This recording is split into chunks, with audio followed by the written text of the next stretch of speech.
buen día a todos, bienvenidos. Vamos a dar inicio a esta segunda conferencia del ciclo de Historia Cultural. Tenemos la suerte de contar con la doctora Patricia Fogelman del CONICET y de la Universidad de Buenos Aires. La doctora Patricia Fogelman es historiadora, gestora cultural, investigadora independiente del CONICET. Independiente quiere decir que ha cumplido una serie de ciclos en el CONICET, Consejo Nacional de Investigaciones Científicas y Técnicas. Realizó su doctorado en cotutela con la Universidad de Buenos Aires y la École de Haute Études en Sciences Sociales de París, en temas siempre vinculados a historia cultural. Es también docente universitaria, fue responsable de la Cátedra de Historia de Brasil en la Facultad de Filosofía y Letras de la UBA, coordina dos grupos de investigación internacionales, el Grupo de Estudios de Religiosidad y Evangelización y el Grupo de Estudios de Historia de Brasil y Portugal. Organizó numerosos reuniones científicas, congresos internacionales, promovió múltiples convenios de investigación o académicos entre la Facultad de Filosofía y Letras de la UBA y otras universidades extranjeras. Me interesaría destacar un último proyecto, su proyecto en CONICET, que se denomina el actual, el reencantamiento del mundo en clave queer, una mirada historizante sobre los desplazamientos religiosos en el activismo feminista y la escena LGTBQI plus porteña. También, y me podés corregir en confianza, Patricia, acaba de ganar financiamiento para hacer un proyecto, yo denominaría etnográfico o de recopilación de producción literaria y académica de mujeres lesbianas de las últimas décadas en Buenos Aires y no sé si también en Argentina. También me interesaría destacar algunas publicaciones, el libro coordinado en 2019, Las ofrendas como objetos culturales, estudios sobre exvotos y devoción a la Virgen en Argentina y Brasil, que marca un poco una de sus principales líneas de investigación, que son los estudios de la cultura, de la historia cultural religiosa, del culto mariano, de las figuras y de la devoción a la Virgen. Y también un artículo que varios de nuestros estudiantes van a comentar en 2019, Travestis Migrantes, Arte y Religiosidad en la Cultura Queer en Buenos Aires, pero también un artículo del 2021, una crónica de aviones y girasoles, dos argentinas varadas en México, repatriadas por mormones y algunas consideraciones sobre la invisibilidad en el inicio del ASPO. ¿Por qué me interesa esto? Porque creo que forma parte de una línea de producción de Patricia, que es algo que podríamos denominar como egohistoria, es decir, un estudio también desde la experiencia propia y que me parece sumamente fundamental para incluir una perspectiva feminista también en las investigaciones. Esa ruptura radical entre lo que antes considerábamos objeto y sujeto de la investigación, que me parece siempre central. La actividad de hoy la habíamos titulado Religión, Arte y Género en Buenos Aires, el transfeminismo visto desde la historia cultural. Como les decía, Patricia nos va a hablar unos minutos ahora en el origen y luego pasaríamos a un pequeño conversatorio con los estudiantes tanto del recinto de Río Piedras como del recinto universitario de Mayagüez. Simplemente, antes de darte la palabra, Patricia, reconocer que ahora se acaba de conectar, por suerte, José Ana Sagasti, que es el director del Centro de Investigación Social Aplicada, que auspicia también esta actividad. Patricia, cuando quieras, muchas gracias por la aceptación, tenés la palabra. Bueno, muchísimas gracias por la invitación. Para mí realmente es una alegría, un placer poder entrar en contacto con mis colegas de Puerto Rico, con estudiantes de historia y de otras disciplinas afines con las que nos podemos intercambiar ideas y conocimientos. Así que gracias, Marcelo, por organizar esta reunión. Bueno, también gracias entonces a José por el ámbito. Y bueno, tengo la oportunidad entonces de contarles un poquito cómo es que arribamos a esta particular encrucijada de la historia, la investigación y tal vez la militancia, ¿no? Como lo estaba anunciando de alguna manera Marcelo.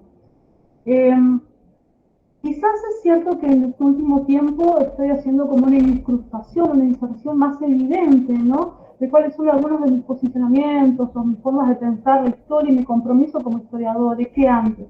Hace unos meses, quizás un poco, no sé si un año, pero seguramente unos largos meses, en una conversación con el posgrado de los colegas de la UNIAM de Colombia, los estudiantes me preguntaban, bueno, pero ¿cómo es ser historiador y al mismo tiempo trabajar con un objeto social de estudio tan cercano? ¿Y cómo he visto eso dentro de la comunidad académica? Esto quizás lo tendría que responder más hacia el final de la charla, pero para mí fue una pregunta clave y quisiera subrayarla ahora, ¿no? Porque me parece que enuncia ciertas como complicaciones y al mismo tiempo fertilidades del potencial, ¿sí? Cuando yo era mucho más joven, investigaba temas de historia religiosa. Y cuando yo empecé a estudiar historia de la iglesia, historia de la religión, fue bastante controversial en Buenos Aires. Estoy hablando más o menos de la década del 90, ¿sí? Y era controversial porque en esa época en la Argentina estaban de moda los estudios socioeconómicos, a lo sumo con un perfil demográfico. Estaba todo el énfasis puesto en una historia, yo diría casi posmarxista, en el sentido que había una influencia matricial muy importante del marxismo, al cual yo también suscribía, por supuesto, pero muy volcada hacia las estructuras económicas y productivas y la circulación. Entonces todo el eje estaba puesto hacia ahí. La historia demográfica, la preocupación por las poblaciones también adscribía esa mirada estructural marxista de la sociedad, donde se empezaban a incrustar o se empezaban a expandir más, expandir más como una mancha, como una especie de rodear algo desde la superficie, quiero decir. La influencia tanto de Annals como de la microhistoria italiana y la historia cultural. Pero todavía realmente el énfasis era socioeconómico. Entonces una persona como yo, que era estudiante, joven, recién graduada, que empezaba a estudiar historia y quería abordar cuestiones de la religión, era considerada de una manera peculiar, o anómala. ¿Cómo vas a estudiar iglesia? ¿Cómo vas a estudiar religión? Si justamente eso no le interesa a nadie. Acá nos interesan las estructuras productivas y la circulación. Y por otro lado, la impugnación era doble, ustedes lo habrán visto algunos en el artículo que les compartí en uno de ellos, no adscripción a ninguna creencia religiosa, o sea, ¿cómo vas a estudiarlo si no sos parte del cristianismo? ¿Cómo vas a entender lo que es la religiosidad no siendo parte de la creencia y de las prácticas? Entonces estoy un poco acostumbrada en ese sentido a entrar desde una cierta disidencia. Claro, en esa época, esa lucha un poco en el campo académico de una persona joven y además muy estructurada, que hacía los deberes, ¿no? Era tal vez de un corte mucho más academicista que hoy, ¿sí? Donde además ahora es posible aparecer en pantalla internacionalmente con una bandera queer, con un planteo de visibilidad personal, ¿no es cierto?, casi de militancia al mismo tiempo. En ese momento era absolutamente impensado, de eso no se hablaba. Había como una serie de prejuicios muy grandes en torno a cómo los historiadores se posicionaban en el campo, cuál era el deber de objetividad, todavía se hablaba de una supuesta objetividad, aunque si bien dicen, las ciencias sociales no son exactas, hemos tomado las matrices de las ciencias duras, pero no somos exactas, vamos más allá de eso, sin embargo se proponía en la práctica un enorme distanciamiento entre el sujeto y el objeto de estudio. Y no se podía plasmar la posición, el pensamiento, digamos, las encrucijadas políticas, y no estoy diciendo partidarios, de los investigadores en relación con el objeto de estudio. O sea, estudiando cuestiones de religiosidad y cada vez más cerca de los imaginarios religiosos coloniales, ya saliendo de la fase colonial y abordando cada vez más a las imágenes, tema que después vamos a charlar por las preguntas percibidas. Bueno, me metí en un terreno donde quizás los historiadores locales no estaban muy acostumbrados a frecuentar.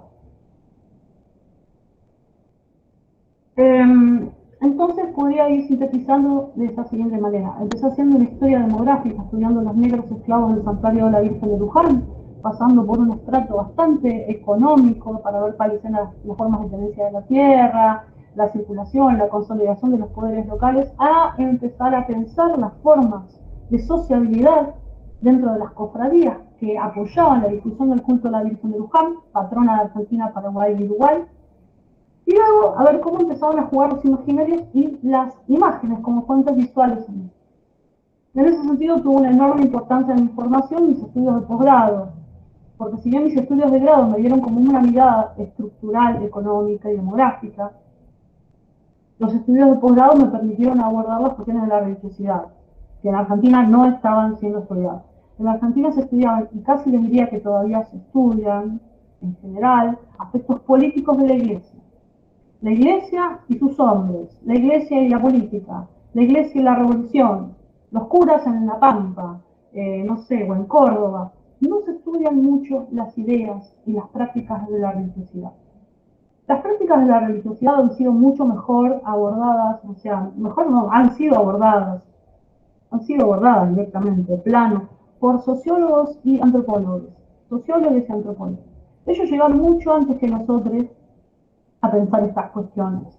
Y a pensarlas desde también desde las ingleses, lo cual para mí es mucho más estimulante. Así que como ustedes ven, yo navego en unas aguas muy confortablemente cerca de antropólogos, cerca de historiadores del arte. Con los sociólogos por ahí no tengo tanto intercambio, pero sí me parece mucho más estimulante abrir las fronteras, no encerrar el objeto, y bueno, y posicionarme de una manera definida y clara frente a mi objeto de estudio. Mis colegas estudiantes de aquella vez en Colombia, preguntaban cómo era esto, y a veces es difícil. Si yo hubiera planteado esto hace 20 años, impensable, probablemente no me hubieran aceptado artículos en ninguna revista, no me hubieran aceptado mis proyectos de beca ni mi proyecto doctoral. Esto es una conquista que se puede dar al calor de las transformaciones sociales y del campo académico en Argentina. Y así todo, a veces puede haber alguna reticencia o alguna incomodidad, ¿sí?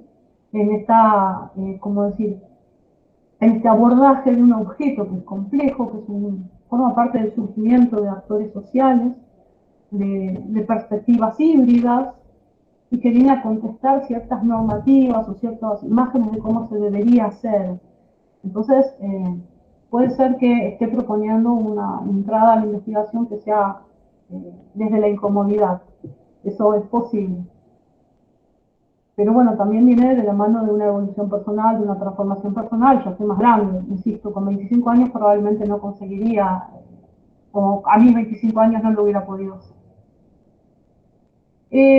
Entonces, luego de haber trabajado bastante con la conformación de los imaginarios marianos coloniales, sobre todo en el Río de la Plata, en torno a la imagen de la Virgen de Luján, me puse a investigar un poco cómo eran los imaginarios coloniales y las representaciones visuales de María en Minas Gerais, porque luego mi postdoctorado fue en Minas Gerais, mejor dicho, sobre Minas Gerais, sobre pinturas de techo, pinturas ilusionistas. Así que lo que había aprendido en Francia con mi director francés y mis colegas y nuestros profesores, pude aplicarlo de alguna manera al estudio de esas imágenes que estaban en los techos de las iglesias mineiras.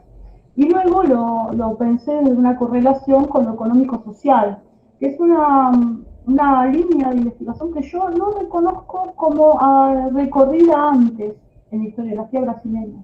La historiografía brasileña tiene abundantes trabajos sobre barroco, ¿saben? Hermosos trabajos sobre barroco, tanto mineiro como de Río y como de Bahía, el bahiano, que es muy importante. Pero son trabajos que tienen mucho que ver con lo estilístico, con lo formalístico, con los criterios de autoría, la identificación de los personajes que intervinieron en la creación, en la comanda de las obras de arte. Obras de arte que son pinturas o esculturas o directamente esas iglesias magníficas del Brasil colonial. En ese sentido, Argentina y particularmente Buenos Aires es mucho más humilde, mucho más humilde. En cuanto al legado, digamos, de lo que es la herencia arquitectónica y artística colonial. Ya, si tenemos tiempo hablamos de eso. Pero bueno, me busqué, digamos, un territorio con unos objetos muy bonitos ahí, ¿no? Para pensar, Minas Gerais. Y bueno, ahí trabajé un poco la correlación entonces de la coyuntura política económica de transformación de Minas Gerais y el surgimiento de estas iglesias fantásticas en el espacio de Europreto, Mariana. Cada vez me fui preocupando más por la conformación de los imaginarios, como ustedes están viendo, pero también de las prácticas. Y entonces empecé a acercarme a un fantasma, a un gran fantasma para mí, que es la historia contemporánea. Yo recuerdo cuando era estudiante tenía pavor, se lo digo como una confesión, pavor de la historia contemporánea. Porque me sentía mucho más cómoda, me sentía mucho más segura en el espacio colonial, interrogando documentos de personas que estaban muertas, infelizmente, pero lejos, y que por lo menos me generaban cierta tranquilidad. Mientras que los ambientes convulsionados de la historia latinoamericana en particular me generaban mucho nervios. Sentía que eso me desbordaba. Inclusive el archivo.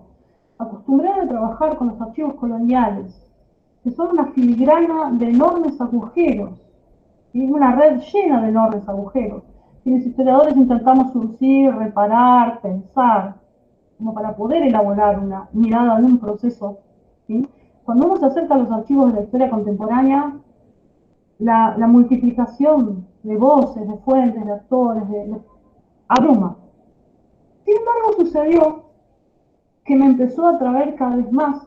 Me adentré en el siglo un poquito XIX para luego pasar a lo más contemporáneo de la religiosidad. Siguiendo el hilo de los exvotos, no sé cómo es en Puerto Rico, pero en América Latina en general, ustedes saben, es muy frecuente la práctica de dar ofrendas, que tienen distintos nombres, no sé qué palabra usan en Puerto Rico, pero ofrendas, gracias, promesas, exvotos. Me interesaba porque en esos exvotos, que muchas veces son pintados, o son pequeñas esculturas, o son textos con dibujos, yo podía advertir el pulso de una sensibilidad de la persona creyente. Porque a mí lo que me interesa es ese vínculo en el imaginario de la persona que cree con esas representaciones de lo sagrado y esos diversos matices de lo sagrado. Y cómo supuestamente interviene la idea del milagro. Los exvotos muchas veces son de agradecimiento por la sanación, por la recuperación de una parte del cuerpo, o el nacimiento de un hijo que no parecía venir, o la salud de un familiar. Pero a veces los exvotos hablan de crisis económicas, de crisis políticas, de la necesidad de emigrar para salvar la vida. O sea, los exvotos como objeto, y como objeto pictórico en muchos casos, me ofrecía la posibilidad de pensar desde la materialidad y la representación y las prácticas, lo que es la religiosidad en momentos de crisis personal, comunal o de otras escalas. Así que por eso me metí con los exvotos a la Virgen de Luján. Y en torno al santuario me detuve más en la idea de que un santuario también puede llegar a ser un exvoto. Y quienes les tocó por ahí, quienes pudieron leer el artículo que les envié, el capítulo que les mandé sobre el tema del santuario de Luján, habrán podido observar que semejante basílica neogótica fue construida a partir de una promesa de agradecimiento de un sacerdote por haber salvado su vida en una situación de ser prisionero de los indios pampas. O sea, fíjense las envergaduras tan visibles, ¿no? Pero tan interesantes de lo que es la práctica de ofrendar y agradecer. Como la práctica de dar exvotos continúa hasta el presente, cada vez le perdí un poco más el miedo, y tal vez la caradurez me ha llevado a pensar en el siglo XXI, lo cual para los historiadores, bueno, hay una tribu de historiadores de la historia reciente, por suerte, que son los valientes, los que van a este frente de batalla polémico, ¿verdad? Y bueno, me acerqué un poco a esa tribu y esa perspectiva, pensando que para mí sería interesante, ahora sí, cruzar en estos tiempos míos personales la investigación y el particular interés por un objeto de estudio. Y como ustedes ven, bueno, hoy que con lo justo tengo la bandera ahí atrás, ¿no? Pero yo hago parte de una comunidad queer en Buenos Aires que milita sensiblemente por la visibilización, por la conquista de nuestros derechos, obviamente, por el respeto, por la solidaridad, por tener una sociedad más comprensiva y más respetuosa de las diversidades. Y bueno, yo siento que ya a mi edad no tengo mucho tiempo que perder, entonces quiero hacer una investigación que me permita, ¿sí?, articular esa esas legítimas curiosidades en torno a lo religioso, a lo académico, a la participación en nuestro campo académico y profesional que quiero y respeto, aunque también puedo ser muy crítica de algunas de nuestras prácticas, por supuesto que sí, articular más con el tiempo de mi vida vinculado a esto, que es la visibilización de la comunidad queer. Queer con Q o queer con C o con K, como ustedes prefieran. Y ahí es donde dije, bueno, ¿qué es lo que me interesa? Y últimamente reconozco que el transfeminismo para mí ha sido una transformación tremenda. Lo digo desde mi coyuntura personal de persona, historiadora, pero también porque observo el fenómeno de la Argentina, cómo se está modificando, y América Latina en general, ¿no? Pero Argentina. Desde más, siempre hubo feministas en Argentina hace mucho tiempo y han dado importantes batallas para conseguir el voto, entre otras cuestiones, el voto femenino. Sí, pero desde el 2015 para ahora ha habido como un movimiento creciente y vigoroso del feminismo. Es un feminismo que se va a articular con las manifestaciones de lo que es la disidencia de la heteronorma y donde las travestis, más que otras, bueno, las lesbianas también, ¿no? Pero las travestis, para mí, más que otras sujetas sociales, intervinieron en la escena denunciando a viva voz, reclamando y señalando también sus fragilidades estructurales. Entonces pensé, bueno, dentro de lo que es la comunidad travesti trans, feminista, lesbianas, gays, transexuales, bisexuales, no binarios, bueno, yo diría mis hermanas travestis, para mí, me merecen un enorme respeto y también una enorme preocupación por las situaciones de iniquidad por las que atraviesan. Entonces dije, bueno, yo quiero trabajar en torno a ellas en buena medida, porque me parece que tienen mucho para enseñarnos, para ofrecernos, y también me permiten a mí reflexionar y seguir creciendo. Así que eso es uno de los principales objetivos que tiene que ver con insertarme en esta nueva estructura de trabajo. Y el otro claramente tiene que ver con el feminismo, con las formas de performance, con las actividades, con los discursos del feminismo en Argentina. Para lo cual me centré particularmente en una agrupación artivista feminista que se llama ARVA. Si quieren después les cuento un poquito más, todavía no tengo el texto publicado, por eso no se los envié, pero estoy trabajando en eso. Ahora está siendo evaluado para un volumen de historia de las mujeres, para un cuarto volumen de historia de las mujeres en Argentina, esperemos que sea aprobado.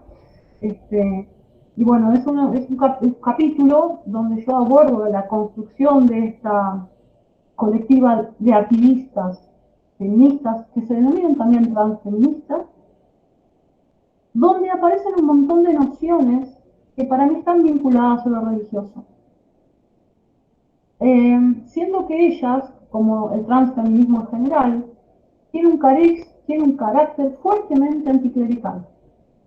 Entonces, ahora si ustedes me permiten, no sé si me queda tiempo, Marcelo, para ir cerrando, mi proyecto en CONICET, mi reciente proyecto que presenté el año pasado en CONICET, que más o menos está pensado para 4 años, como dijo Marcelo, se llama El reencantamiento del mundo en clave queer, una mirada historizante sobre los desplazamientos religiosos en el activismo feminista de la escena queer porteña. En este proyecto voy a hacer una introducción que va a ser más bien teórica y va a ser también de proposición de cómo estudiar nuevos sujetos, nuevas fuentes, de cómo yo propongo cruzar historia, antropología y arte. Me voy a centrar específicamente en la construcción y en los aportes del activismo feminista y luego voy a reflexionar en torno a performances y objetos para pensar esta historia reciente que les propongo.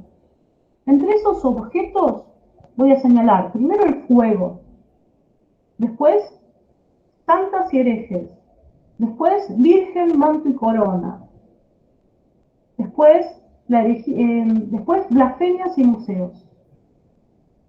¿Y por qué? Porque a partir de estos objetos yo voy a pensar cómo hay representaciones y prácticas de este transfeminismo muy vinculado al artístico que se valen de estos materiales para construir representaciones. Por eso, claramente, bueno, toda mi perspectiva se engloba, algo no lo dijimos, se engloba en el desarrollo de una historia cultural de la religiosidad. Yo creo que un rótulo, por ahora, confortable, pero no 100%, para mis investigaciones es el de la historia cultural de la religiosidad, entendiendo la religiosidad en sus vínculos particularmente con el arte y la representación. Entonces, en el capítulo del fuego, mi nueva investigación propone analizar el anticlericalismo y las prácticas concretas de las feministas y elementos como, por ejemplo, la frase "la única iglesia que ilumina es la que arde", la presencia de la cajita de fósforos, que fue un objeto y una performance que se desarrolló en torno a las mujeres públicas, una agrupación activista, el papel de ARDA, la colectiva activista feminista en acción, que se identifican un poco con el estereotipo, con el arquetipo de brujas y guerreras, y es una agrupación increíble para pensar y también para participar cerca de sus performances porque son realmente conmovedoras. Herejes y santas, y cuando vaya a las herejes y las santas voy a pensar particularmente en la comunidad travesti argentina, en las construcciones discursivas que las llevan de putas a santas, a conceptos fundamentales como lo son la herejía, la disidencia, la representación, una serie de fuentes que ustedes ya han visto a través del capítulo del artículo que les envié, sobre una novela, una obra teatral, un poema, canción, un monólogo. Virgen, manto y corona como conjunto de objetos me hacen pensar la estetización de la disidencia, y en este capítulo me voy a dedicar más bien a estudiar las travestis y las drag queens a partir de las nociones de monstruosidad y ternura radical.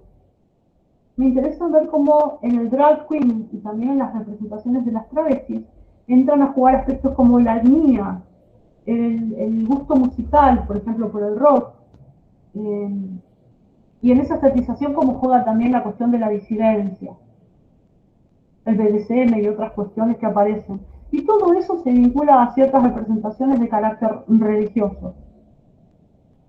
Y finalmente espero poder cerrar esta investigación en torno al objeto museo y particularmente las blasfemias y los museos. Hay una performance que yo ya comenté, que es la cajita de fósforos. La cajita de fósforos y el Padre Nuestro Huertero, otra performance, fueron realizadas en el Museo de Reina Sofía de Madrid en el 2014 por una colectiva de mujeres argentinas activistas que se llaman Mujeres Públicas. La presentación de la cajita de fósforos, que tenía una iglesia encendida, ¿sí? Y con un texto "úselo cuando sea necesario".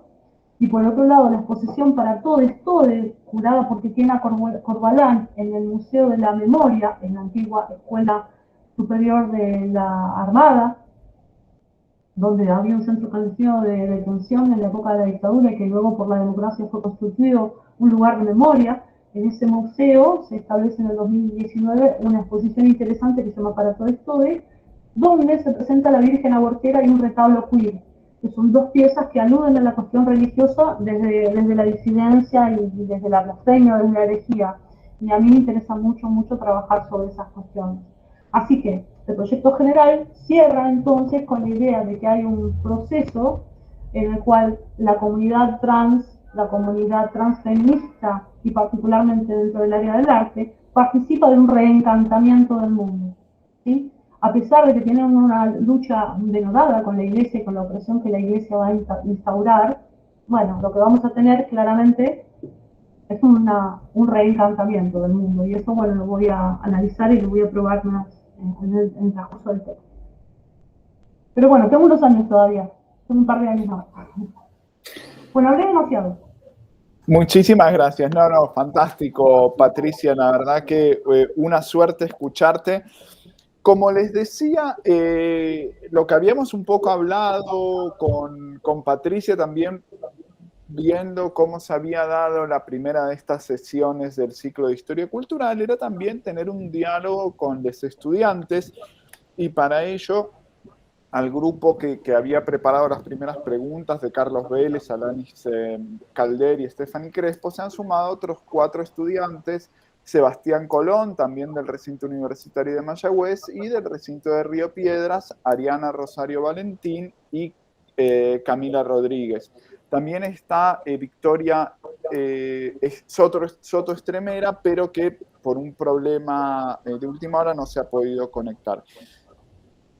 Los estudiantes han hecho diversas lecturas de trabajos de Patricia Fogelman y han formulado sus preguntas. Los hemos dividido temáticamente por determinadas lecturas, así que daría paso al primero de los bloques acerca del artículo El cuerpo de la Virgen, discurso teológico y representación histórica del cuerpo y la muerte de María. Para este bloque tienen la palabra en origen Victoria Soto, ahora lo tendrá Camila Rodríguez, Stephanie Crespo, Alanis Calder y Alanis Calder. Camila, cuando quieras. Sí, saludos. En la lectura el cuerpo de la Virgen, discursos teológicos y representaciones históricas del cuerpo y la muerte de María, se refiere a la idea de la impenetrabilidad del cuerpo femenino y la Virgen María. Y la Virgen de María, perdone, como uno que instó en las mujeres la idea de una valiosa castidad incontestable, sirviendo estas representaciones como servicio de un orden social que desbordó el comportamiento individual femenino. La lectura apunta a una evidente relación entre las representaciones de María y el género en la Iglesia Católica. No obstante, como usted demuestra en esta lectura de simulacros de la Virgen y refracciones del culto mariano en el Río de la Plata colonial, el culto mariano no ha sido estático, ha sufrido refracciones en otros contextos sociohistóricos.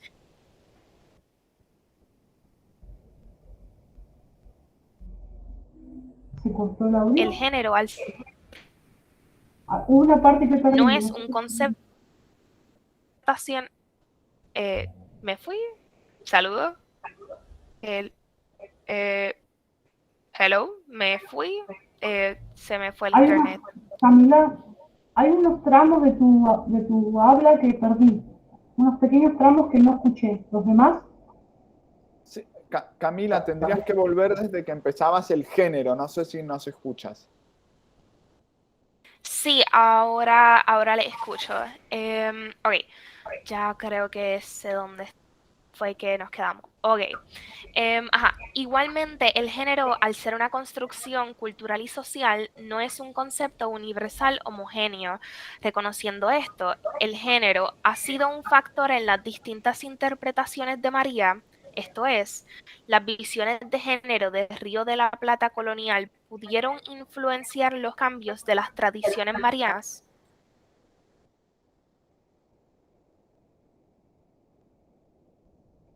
¿Podría repetir la pregunta al final? No escuché muy bien. Por supuesto. Gracias. El género ha sido un factor en las distintas interpretaciones de María, esto es, las visiones de género de Río de la Plata colonial pudieron influenciar los cambios de las tradiciones marianas. Es una pregunta complicada, realmente es una pregunta complicada, porque el género sin articulaciones con otros aspectos de lo social, no va a cambiar las tradiciones marianas, porque el género es producto de una construcción que implica también lo religioso. O sea, no es el género lo que cambia directamente las construcciones, las representaciones marianas. Al contrario, yo creo que hay como desde ciertas, ¿cómo decirlo? Ciertas concentraciones del poder social, que en este caso estarían en manos de la legitimidad de la Iglesia y de la monarquía y demás, en el periodo colonial, construcciones donde hay afirmaciones mucho más taxativas y más fuertes de cómo tiene que ser el género. Entonces, a mí más bien me parece que es al contrario, ¿no? Que es un poco de esas estructuras, y no quiero ser estructuralista estrictamente, pero son esas estructuras, esas concentraciones de poder y legitimidad que construyen un poco el género, y que para romper con ellas, bueno, hay mucha dificultad. Quizás en este momento que estoy analizando el siglo XXI y estos ejemplos de transfeminismo que estaba mencionando antes, la militancia feminista por ejemplo, mostrar una virgen intervenida con un pañuelo para defensa del aborto, de la legalización del aborto, desde el género se esté intentando modificar un poco lo religioso, ¿sí?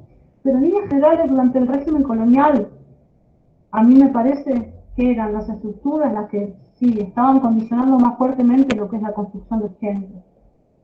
De cualquier manera, para que el género modifique lo religioso, y si claramente tiene que ir de la mano de una lucha política y de otras cuestiones, porque si no el género no tiende a cambiar fácilmente. Es una de las estructuras que fueron más estables en la construcción en los últimos siglos. No sé si está clara la respuesta. Sí, En el muchas pasado gracias. no se podía aplicar la idea de género en el pasado, y si querés estamos hablando del Río de la Plata colonial, no se podía interpretar desde el género la construcción de las advocaciones marianas, porque no era una categoría del utillaje mental de la época, no era una categoría del horizonte cultural de la época. Ahora, en este momento, donde usamos el género como herramienta de análisis, pero también como espacio de disputa política, nosotros, ahí puede ser que tengamos la posibilidad de intervenir y cambiar esas tradiciones marianas.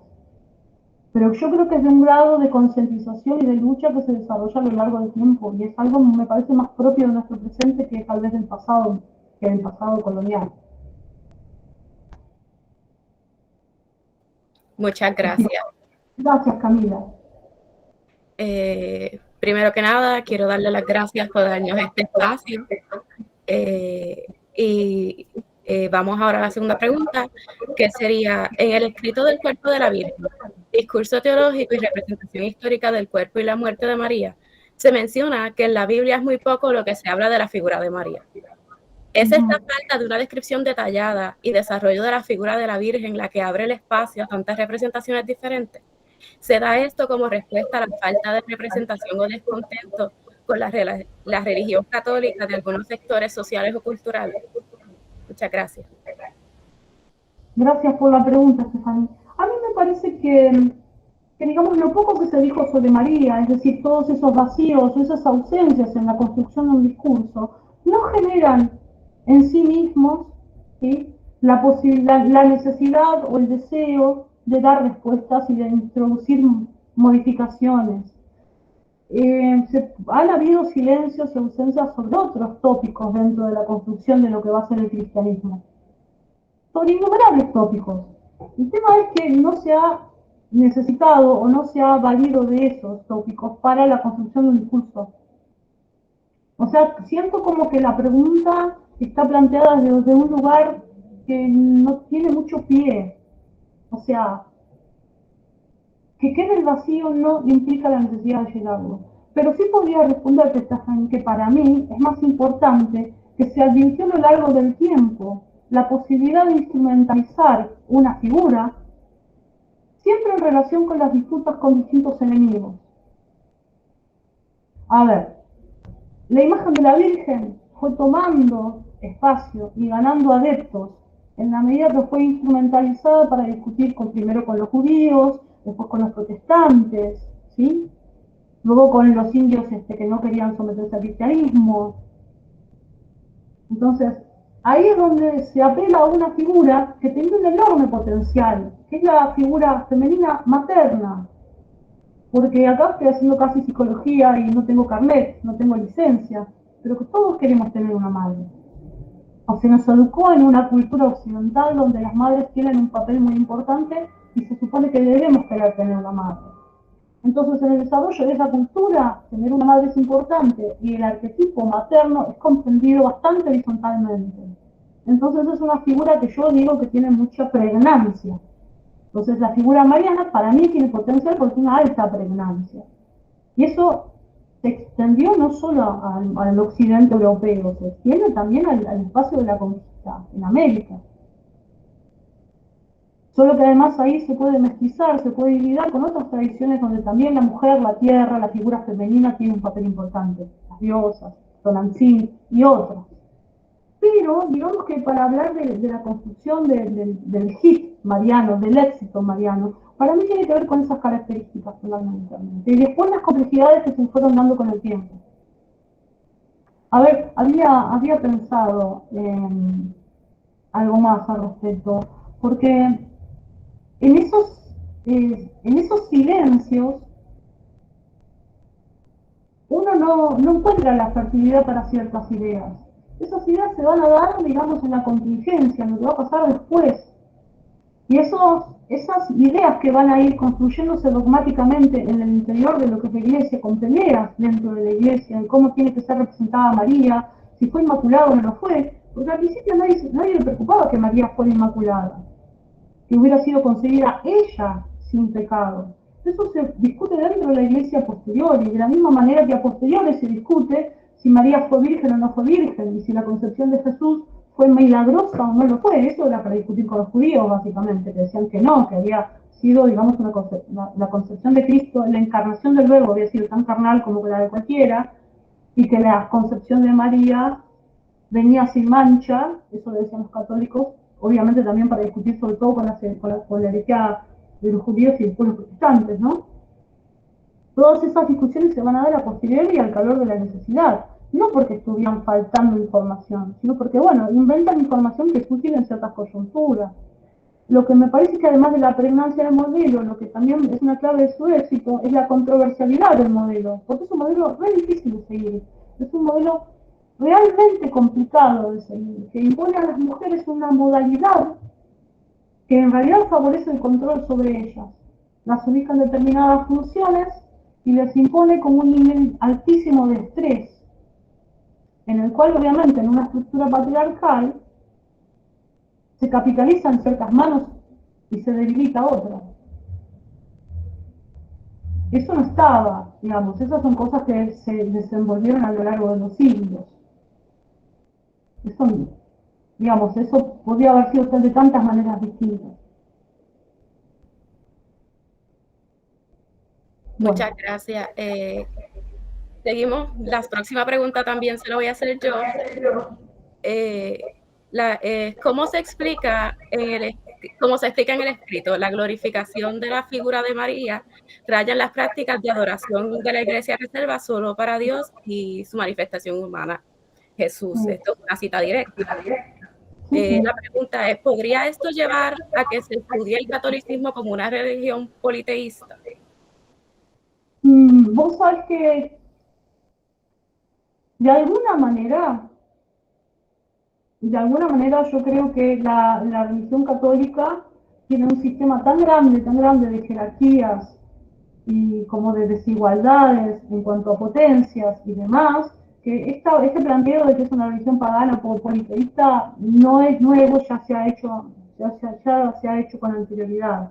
Y también medio como que se ha abandonado, porque en definitiva la mayor cantidad de las religiones tienen jerarquías y tienen concentraciones de legitimidad. El problema es que, ¿quién valida esto? La Iglesia cierra sobre sí misma la idea de que el politeísmo es idolatría.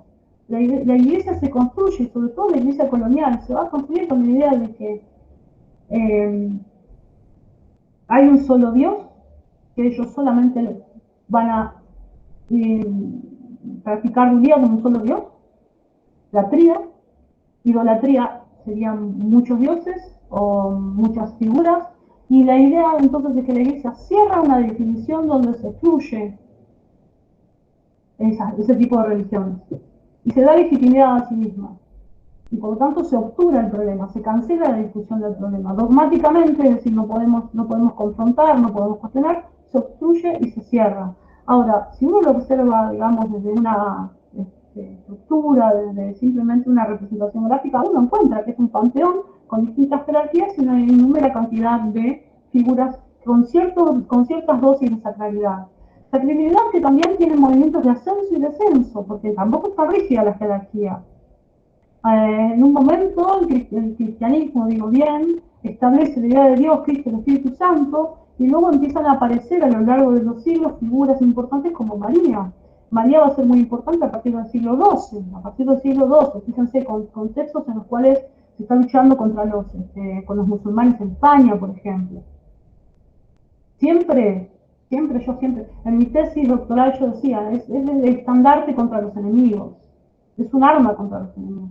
Y luego, de nuevo en el siglo XVII contra los protestantes, que también van a poner límites acerca de, bueno, cuáles son los atributos de María. Entonces, María surge en el siglo XII como más potente en el momento que los cultos a los santos empiezan a decaer. Hay reyes que van a promover el culto de la Inmaculada Concepción más que a otras advocaciones de la Virgen María, ¿sí? O sea, hay dentro de lo que es el movimiento de la Iglesia y el movimiento de la política de la monarquía una serie de ajustes y desajustes, tensiones y negociaciones donde esa estructura de legitimidad se mueve.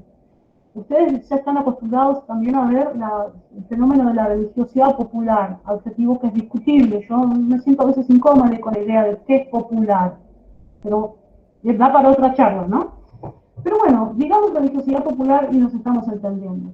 Que empiezan a haber prácticas de santificación sin la legitimación del poder eclesial de ciertas entidades, de ciertas personalidades, una niña, un adulto, a veces es como en la Argentina, un gaucho, un campesino, digamos, un gaucho desertor del ejército, ¿sí? Y se empiezan a desarrollar por ahí en torno a esas figuras ciertas creencias en milagros, devociones y prácticas que están al borde, en la orilla, en la frontera de lo que es la religión.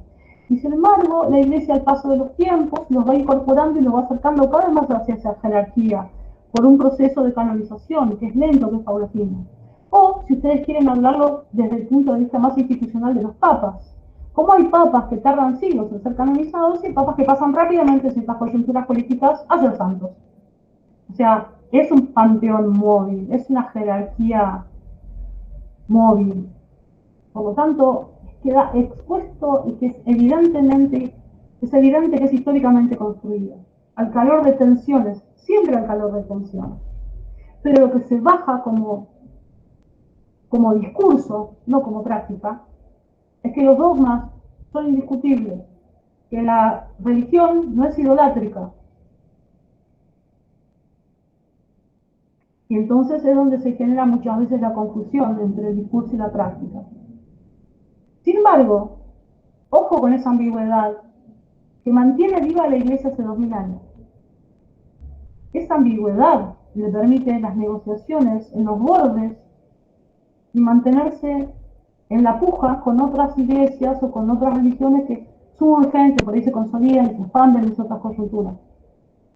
Tiene una enorme vitalidad. Desde el discurso de la dureza, tiene una enorme capacidad de negociación.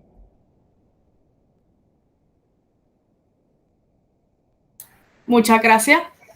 Perdóname, no sabía si iba a seguir hablando o no. No. Ok, primero que todo, buenos días. Para mi pregunta, yo quería traer un caso, hablando de la representación de la Virgen, quería traer un caso de Puerto Rico, y es el de los Reyes Magos. El jíbaro, que es la palabra que usamos para llamar al campesino durante los primeros siglos de Puerto Rico, toma la figura de los Reyes Magos y la representa a su manera, contando su propia historia sobre ellos.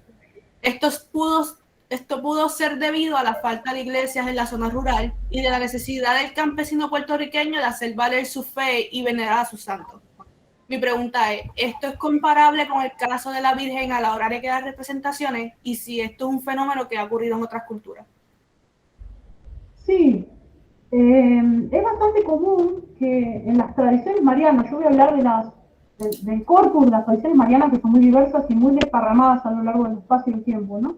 Es muy común que se decodifique en una clave local, donde las personas intervinientes, muchas veces consideradas por los antropólogos como intermediarios, que son el vidente, el que descubre, el que encuentra la imagen, el que señala donde hay una anomalía que parece una intervención de un milagro, o simplemente los campesinos, las personas del pueblo que van a desarrollar una práctica de culto en torno a una imagen, sacralizando una imagen con la práctica, y sí, lo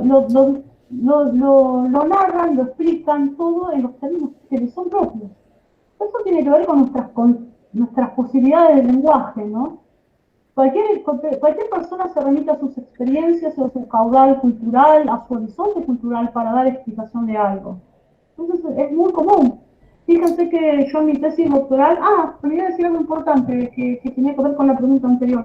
En mi tesis doctoral yo hablé de la omnipotencia suplicante, y eso habla un poco de la idea de la latría, digamos, del despasaje de María en ese canon, en esa jerarquía de la religión. Como en las prácticas populares a veces se hacen cosas que van en contra de la norma, ¿sí? Por eso la omnipotencia suplicante. Es una contradicción, es un oxímoron, ¿verdad?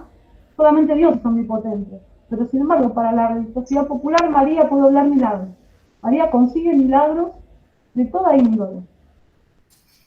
Desde, sí, la posición de la humildad. Sobre todo para el siglo XX y para el siglo XXI. No siempre fue así.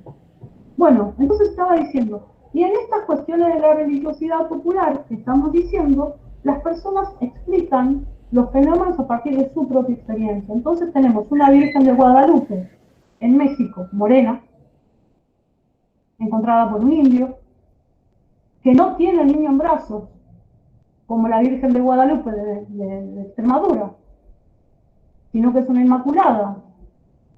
Y eso no remite solamente al indio, sino que remite a lo que los obispos querían y el estereotipo de la advocación mariana que se estaba difundiendo.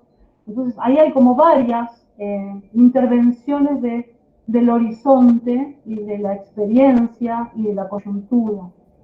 Si ustedes van a ver, por ejemplo, la Virgen de Aparecida en Brasil, es una pequeña estatuita que encontraron unos pescadores cerca de la ciudad de San Pablo. ¿Sí? La pescan, la levantan con unas redes. Primero encuentran la cabeza y después encuentran el resto del cuerpo. Es una imagen pequeñita. Y es una imagen oscura. Las imágenes se vuelven oscuras. Yo acá no quiero destruir mitos, no quiero ser tan antipática. Las imágenes se vuelven oscuras en general por el paso del tiempo. No porque se construyan imágenes de María mulatas o negras. En general se oscurecen por el paso del tiempo. Porque cuando son artesanos españoles o portugueses de origen peninsular, no quieren mostrar una virgen negra. Esto es algo que sucede, ¿sí? Porque hay un montón de preconceptos, obviamente hay un montón de preconceptos y de prejuicios raciales, étnicos que tienen que ver con cómo se conforma la religión. Lo que sí sucede es que con el paso del tiempo muchas imágenes, por el material, por el contacto, por el humo, por el toque, se oscurecen. Bueno, en el caso de la Virgen Aparecida es una imagen de arcilla y es oscura. En Brasil se consolida en torno a la imagen de Aparecida, no la figura de una mujer negra, que podría ser potentemente representativa para la enorme población descendiente de africanas que tiene Brasil, sino como una imagen mestiza. Y mestiza también con los indios, lo que también permite contar la historia desde otro lugar, con un discurso, como decirlo ustedes, más inclusivo. Entonces la llaman Madre Mestiza, o Madre Prieta de un pueblo mestizo, Madre Negra de un pueblo mestizo. Pero en realidad lo que se enfatiza es el aspecto del mestizaje. ¿Qué otro caso? Bueno, el caso de la Virgen de Luján, que es el que yo más conozco. Llegan dos imágenes en una carreta en el siglo XVII a Buenos Aires. ¿Provenientes de dónde? De Brasil. De Brasil. Son dos imágenes blancas que llegaron a Argentina. Digo, imágenes hechas en serie, en un taller, no es que tengan un trabajo artesanal delicado y fino. Y van con destino a Buenos Aires y al interior del Río de la Plata. Y se detienen en las orillas del río de Luján, como si le dijera en la campaña bonaerense, en las afueras de la ciudad de Buenos Aires, yendo para el norte, donde había estancias de portugueses. Y se detiene en una estancia de un portugués. Y esa carreta que llevaba las imágenes llevaba mercancía de contrabando. La lógica de descripción del primer milagro que tiene que ver con la Virgen está muy tomada de las tradiciones europeas, de la tradición española y de la tradición del sur de Portugal. Había dos imágenes, una de ellas era inmaculada y la otra era una consolación. Como estamos en un momento en que el boom de la Iglesia promueve la Inmaculada Concepción, ¿sí? La imagen que se considera milagrosa de las dos es la Inmaculada. Entonces, ahí de nuevo es la apropiación local. Son portugueses en las afueras de Buenos Aires, dedicados al comercio, de contrabando, promoviendo la religiosidad mariana, católica, que los legitima, ¿sí? Y apelando a una estructura discursiva de una leyenda que viene de España y del sur de Portugal, que ellos conocían. Entonces, ahí lo que quiero demostrar es lo siguiente, sí, claro, cada uno en su horizonte explica desde lo que es y desde lo que sabe. Lo explica desde su experiencia. Ese caso, el caso que les acabo de contar, es bastante, ¿cómo decirles? disruptivo. Cuando yo defendí mi tesis doctoral estaba de presidente de jurado Nathan Bastel. No sé si conocen a Nathan Bastel. Y Nathan estaba muy contento, sorprendido, ¿no?, de los orígenes dudosos de la devoción de Luján, porque realmente muestra la presencia de los portugueses sospechosos de judaizar, tenían un lobby en el cabildo muy importante. Y bueno, fíjense cómo en las regiones de frontera estas cosas pueden pasar y le ponen color, le ponen matiz a lo que es un discurso muy oficial y muy rígido. En el mundo de lo real las cosas siempre son más híbridas. Muchísimas gracias. Y sí, me quedo con esa frase de son más híbridas y los problemas del discurso oficial y luego cómo se conforma ese discurso con el paso del tiempo y que muchas veces nuestra mirada es una mirada desde el siglo XXI y perdemos un poco esa elaboración en el tiempo contingente, disputada al mismo tiempo de esos procesos de prácticas y representaciones. Pasaríamos al siguiente bloque, lo vamos a hacer muy breve, que es el texto acerca específicamente del santuario de la Virgen de Luján, exvotos y secularización, libros y santuarios, el santuario de la Virgen de Luján, que tenemos una pregunta que la va a formular Carlos Vélez. Muchas gracias, Marcelo, y gracias, doctora, por estar aquí con nosotros.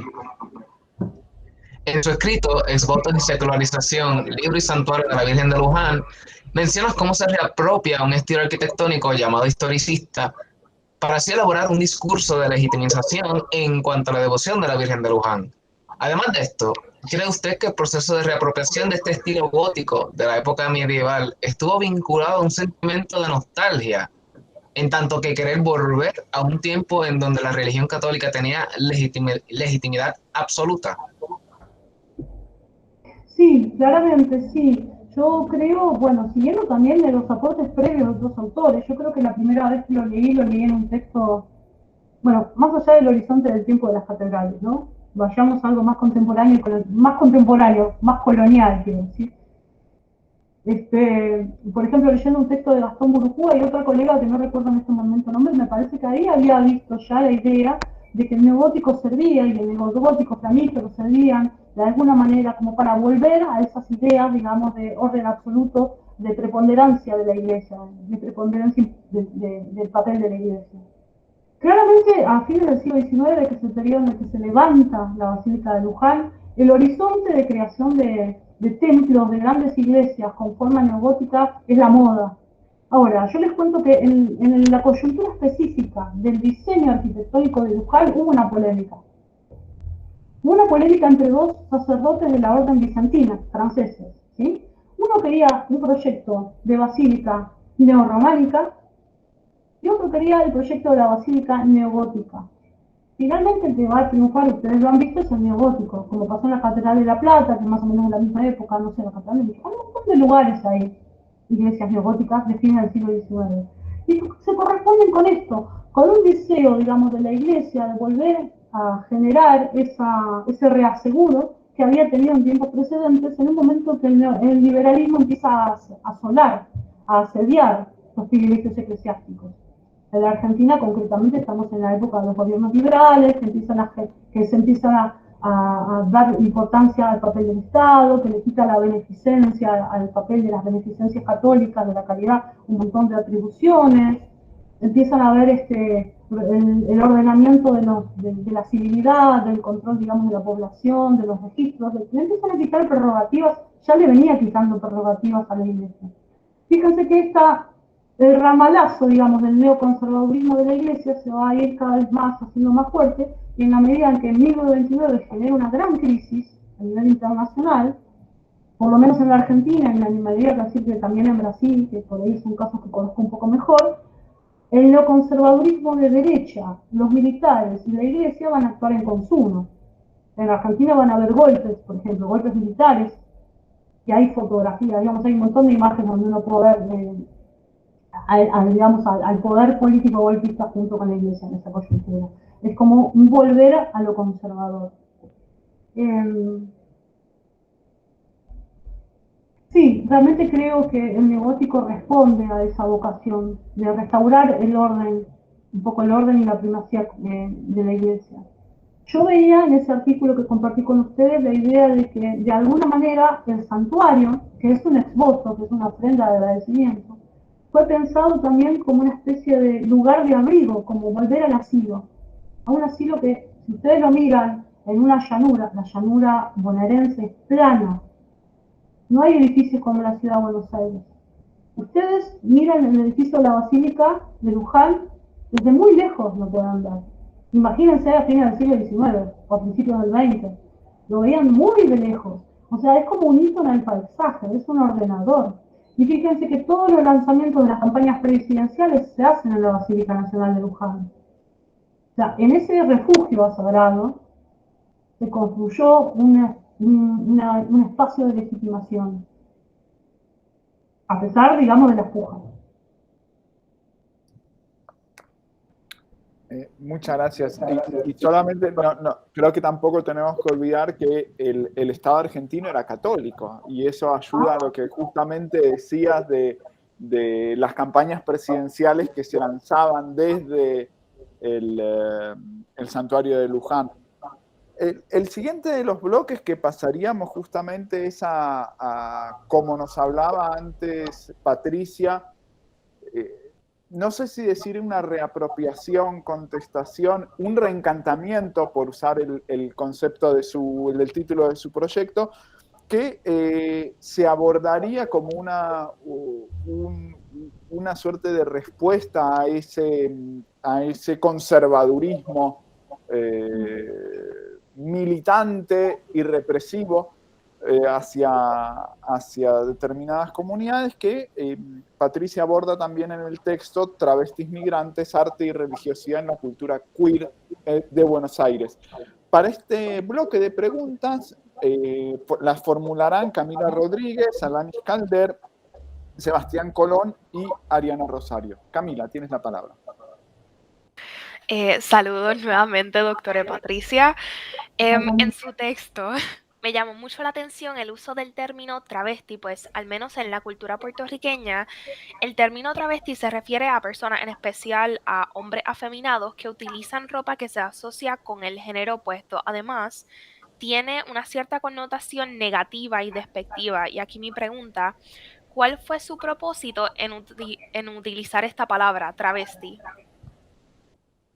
Bueno, mi propósito en principio es denominar a los actores, a las actrices sociales y a los sujetos de mi investigación tal cual ellos se denominan a sí mismos. El universo que estoy investigando, que es la comunidad travesti trans, en algunos casos se dice así, ahora conversando sobre ese asunto, se autodenominan travestis y se identifican travestis. Y en Argentina hasta hay una identidad travesti.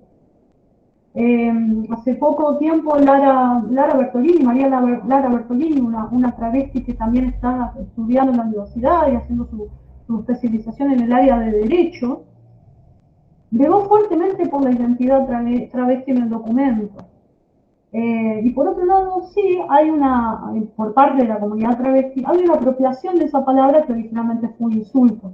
Lo mismo pasa con las lesbianas, ¿no? La palabra que usamos en Buenos Aires, en la Argentina, pero sí, en la Argentina en general, es torta. Torta es una especie de abreviatura de tortillera y es un insulto fuertísimo para las lesbianas. Lo mismo que negro en algún momento lo fue para Estados Unidos y para otras comunidades. O sea, hay una apropiación por parte de los actores sociales de una palabra que antes era una herramienta de ofensa para ser una herramienta de empoderamiento. Es en ese sentido que las travestis se llaman a travestis a sí mismas, escapándose de la definición binaria, ¿sos hombre o sos mujer? Rompe con ese binarismo y se identifican como travestis. Muchas de ellas, en general se nombran en femenino, por eso hablo en femenino. Muchas de ellas se consideran feminidades, otras lisa y llanamente travestis. Algunas se consideran trans, o travesti trans, o chicas trans, o mujeres trans. Pero el horizonte está marcado entonces por la construcción de un concepto que cada vez es más potente en la Argentina, que es travesti o traba sería como el torta, pero el travesti, que está forjando, digamos, la visibilidad y la enunciación propia de un actor social emergente, siempre hubo travestis en la Argentina, pero no se veían salvo de noche en algunas esquinas. Y ahora las travestis cada vez circulan más en las ciudades, en el interior también, pero bueno, el interior siempre tiene un ritmo diferente que en Buenos Aires. Y en ese sentido hay una conquista que se viene forjando al calor de la lucha de las travestis. Entonces, yo no hago más que tomar una denominación que a ellas les es propia, conquistada, y que además es una herramienta de empoderamiento, de identidad, de visibilidad. Así que como historiadores respeto la categoría con la que ellos se tratan. Y por otro lado yo entiendo que en ese término hay una construcción histórica. Y quería mostrar algo. Aquí en Argentina, particularmente en Buenos Aires, Camila, tenemos travestis, bueno, ya viste, en el arte, actuando, produciendo arte, pero también produciendo teoría. Tenemos travestis que escriben y que publican libros. Acá tengo algunos nada más. Acá tengo algunos, pero hay muchos. Esto es muy interesante, porque son las mismas travestis las que van contando su forma de insertarse como sujetos y van desarrollando trabajos de militancia política, de visibilización, de conquista ante la justicia por su visibilidad y derechos. Hace poco se aprobó la ley de cupo laboral trans, que significa que todas las delegaciones del Estado Nacional tienen la obligación de contratar por lo menos el 1% de población trans. Esto puede ser varones, travestis o no binarios. Las travestis para mí, y yo creo que son los agentes más fuertes en esta demanda. Ahora las travestis están pidiéndole al Estado, yendo al Congreso a manifestarse con pancartas, pidiéndole al Estado que les dé una jubilación de, ¿cómo se llama esto? Una especie de compensación. Hay una palabra técnica que olvidé, de reconocimiento para aquellas travestis que fueron maltratadas durante la dictadura militar. Porque claro que durante la dictadura militar las travestis la pasaron peor que siempre. Entonces lo que piden es una especie de indemnización de reconocimiento del Estado para ellas. O sea, es una comunidad realmente admirable en materia de conquista de derechos. Lo digo sinceramente. Y por otro lado, en la producción de teoría. Loana Berkins, una travesti que era del Partido Comunista, también era católica, de alguna forma era devota de la Virgen de Urcupiña porque ella era de Salta. Loana Berkins escribió un montón de artículos y trabajos. Y bueno, y orientó la lucha de las travestis, le dicen la capitana del ejército de las mariposas. El ejército de las mariposas serían de las trabas y las maricas. Y Loana consiguió un montón de avances en cuanto a su trabajo político, ¿no? Y bueno, después hay otra travesti muy interesante que se llama Florencia Guimarães García, que también considera que ser traba es una forma de decirse a sí misma, rompiendo el binarismo, rompiendo ser hombre, ser mujer, y que a ella le gusta más la idea de ser travesti y de denominarse travesti y no trans, porque encuentra en la palabra trans un dejo de colonialidad, de la cuestión colonial todavía atravesándonos. Cada vez utilizamos más lenguaje que, bueno, cuando ustedes están en Puerto Rico están seguramente más acostumbrados que nosotros, pero usamos palabras que vienen de la lengua inglesa, y para ella eso sería como un rasgo más de lo que sería la colonialidad. Entonces propone travesti. Bueno, de alguna manera Loana lo mismo. Y por otro lado tenemos a una autora travesti, profesora también en la universidad, que se llama Marlene Guayar. Y Marlene Guayar escribió un libro, compiló un libro, que se llama Travesti, una teoría lo suficientemente buena, donde ella propone que travesti o trans no es una definición que tiene que cerrarse al modo de varón o mujer, sino que es un estado, es un proceso, es un ir siendo. Entonces para ella es más fácil decir lo que no se es, no soy autoritario, no soy golpista, no soy fanático religioso, ¿sí? Y es más difícil decir lo que sí soy. Sin embargo, está bueno pensar lo que voy siendo y tratar de construirme cada vez más como lo que quiero ser. Entonces me gusta esa definición de Marlene Guayar cuando dice, estoy siendo travesti. Me parece súper interesante. Y cómo cruza la experiencia, lo subjetivo y la temporalidad en una definición de identidad. bueno, son estas cosas, viste, que uno piensa a partir de las definiciones. Así que gracias por tu pregunta. Y muchas gracias por tu respuesta. Mi pregunta sobre el escrito. En su escrito, usted habla sobre diferentes obras escritas por autores queer. Para mi pregunta, estoy utilizando como referencia la obra de Paula María titulada Les Quienes, y me gustaría preguntar sobre la llamada instrumentación de la religión. Como se sabe, es usual que la comunidad LGBT tome insultos y frases vulgares utilizándonos entre la comunidad para apropiarlos y que dejen de ser utilizados contra la comunidad de manera insultante. Este es el caso de la instrumentación de la religión, ya que se ha utilizado en ocasiones como método de opresión y censura ante la LGBT. ¿Se ha utilizado en literatura anterior o es una práctica reciente? Es una práctica reciente. Yo creo que la comunidad LGTB siempre se hizo un poco eco de cómo eran llamadas y, bueno, siempre hizo bromas con eso. En una época las maricas digo los gays, que así mismo se pueden llamar maricas, ¿sí? Porque es insultante, pero bueno, como yo soy de la comunidad LGTB, si yo digo marica no hay carga despectiva, pero bueno, para los chicos gays o para los hombres gays, marica antes era un insulto, pero así mismo ellos muchas veces se tratan de marica y está todo bien. Creo que hay una apropiación siempre, un poco en juego, un poco en sorna, un poco como en el límite, ¿no? De lo que es la legalidad, o en el límite de lo que es legítimo. En cuanto a lo religioso, creo que no sé si es muy antiguo, porque antes no teníamos conciencia. Yo no tengo trabajos que hayan estudiado antes, que yo sepa, no quiero omitir trabajos de colegas y no quiero pecar por soberbia, realmente desconozco. Investigaciones acerca de si antes las travestis o las lesbianas utilizaban elementos de lo religioso para sus prácticas, su empoderamiento, sus reclamos y demás. No lo sé, porque no había trabajo en esta índole. Estoy diciéndoles que en estos últimos años las travestis empiezan a ser una actriz emergente en el campo de lo social. No porque no las hubiera antes, sino porque no se veían. Se veían en las esquinas. Ahora las travestis no están solamente en las esquinas trabajando de prostitutas. Las travestis están siendo sujetas sociales en un montón de otras actividades y espero que cada vez más. Las lesbianas no éramos visibles en la facultad, no salíamos con una bandera queer a dar clases, ni participar en una conferencia. O sea, estamos frente a la novedad de un emergente de actores sociales y también de documentos, de fuentes históricas. Así que yo no podría decir antes, pero hoy sí te puedo responder.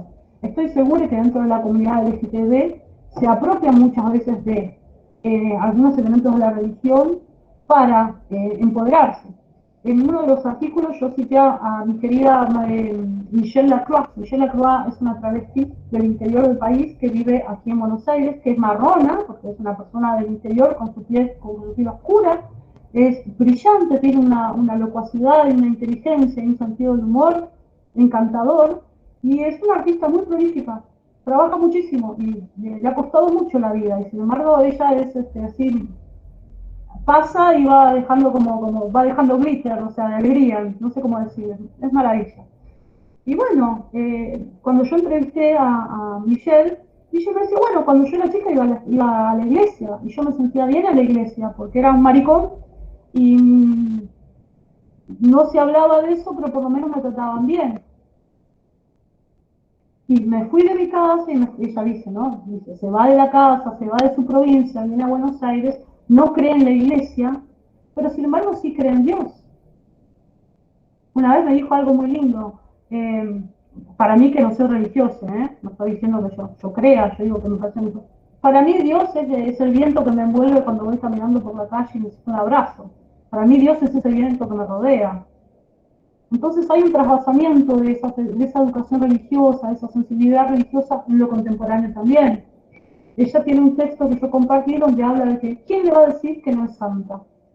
Dice, yo tengo la resiliencia, dice, la resiliencia es mi santidad. Pasé por el martirio de todos tipos de martirio, y sin embargo está ahí, existiendo. Entonces hay como una identificación con la noción de la santidad, el martirio, la purgación de las culpas. Por otro lado, hay un montón de feministas, pero también personas LGTBQ, que no necesariamente estoy hablando de lo mismo, a veces convergen, ¿sí? Que creen y que practican elementos de la religión, tanto católica como otro tipo de creencias, en los orillas de Brasil, digamos, de las culturas afro-brasileñas, o bueno, caribeñas, para ustedes está más cerca, ¿no? Hay personas que tienen prácticas y rituales que vienen del New Age, que también implican una cierta forma de creencia. Entonces digo, por eso la tesis del reencantamiento del mundo. Nunca se llegó a un proceso de secularización rotundo. No hay un abandono de la creencia, ni siquiera en un proceso de secularización hay un abandono completo de la creencia. Mucho menos en contextos donde la educación religiosa todavía está tan cerca y es muy potente. En nuestros pasados, los nuestros, digo. También los de ellos. Así que sí, creo que, por ejemplo, en el caso de ARDA, de la colectiva activista feminista, hay un montón de elementos que son apropiados como herramientas. Rituales. Uno de ellos es el fuego. Si ustedes hacen un paneo así por por internet, por las redes, de los discursos feministas argentinos, el fuego es el tópico. Yo tengo un trabajo que tiene que ver con esto del fuego. Porque el fuego va a anclar en los hogares, en las mujeres en los hogares, en las hogueras inquisitoriales, en la purificación, en la liberación, en tomar el arma del enemigo inquisidor y convertirla en una herramienta de luz y de calor. Entonces, ahí también hay desplazamientos de lo religioso, aunque ellos sean re anticlericales. Lo religioso va por otro lado. Y sí, a veces se empodera uno a través de lo religioso. A veces uno queda preso en una cárcel y a veces se empodera. Depende del elemento. No sé si te contesté bien, Elani. Sí, sí, de verdad que perfecto. Muchas gracias. A vos.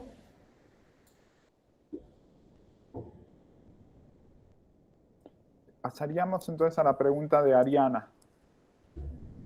Ariana. Saludos. Me presento, soy Ariana Rosario. Agradezco mucho la oportunidad de estar aquí y que usted esté aquí con nosotros. Mi pregunta es, dentro de su escrito, usted le hace referencia al proceso de arreglarse frente a un espejo y lo que significa para una mujer trans o una persona trans femenina, como también a la admiración religiosa de su amante hacia ella al prepararse. Dado que la religión, particularmente la cristiana y sus distintas sectas, dentro del contexto latinoamericano, se ha utilizado como arma en contra de la comunidad LGBTQ+, y especialmente contra las mujeres trans, inmigrantes y o racializadas, ¿usted considera el acto de su preparación frente al espejo como una reformulación queer de la experiencia religiosa y de la sacralidad en sí? Es una pregunta difícil, Ariana, porque creo que no, pero es difícil y me gustaría pensar un poquito en voz alta. Yo creo que para las travestis en particular, pero no solo para ellas, el acto de estar frente al espejo arreglándose implica casi, te diría, una performance que es la continuidad de lo que es tradicionalmente para la feminidad es pintarse, ¿no? Mostrarse, arreglarse para estar más linda y mostrarse públicamente. Convengamos que en nuestro horizonte cultural las mujeres, cuando se arreglan, quieren estar más lindas en líneas generales para los hombres, o sea, pensando una conformación de un ideal para agradar al público masculino en líneas generales.